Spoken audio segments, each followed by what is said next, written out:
pelaksanaan vaksinasi di Rumah Sakit Tujuan Mangun. Dan kami Forkopimda dan juga Ibu Ketua PKK, ada Pak Sekda, dan Kepala Dinas, kami hari ini siap divaksin. Dan vaksin ini juga aman, seperti yang disampaikan oleh BPOM dan juga tadi sudah disampaikan oleh Dr. Edi.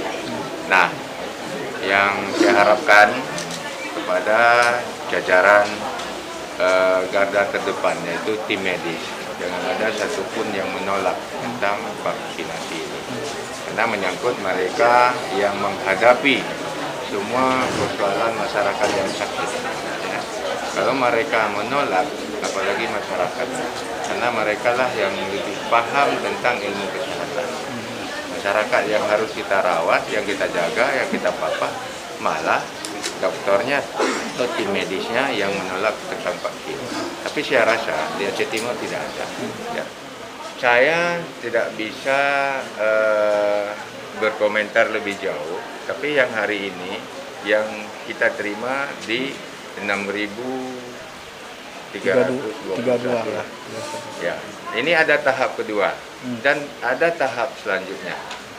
Nah, mungkin besok seperti swab, alat swab ada yang gratis, ada yang butuh segera beli. Nah, ada juga pihak ketiga ya Pak.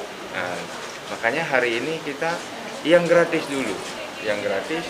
Bagaimana hari ini kita harus coba benar-benar vaksin ini yang pertama untuk betul-betul COVID-19 ini tidak ada lagi.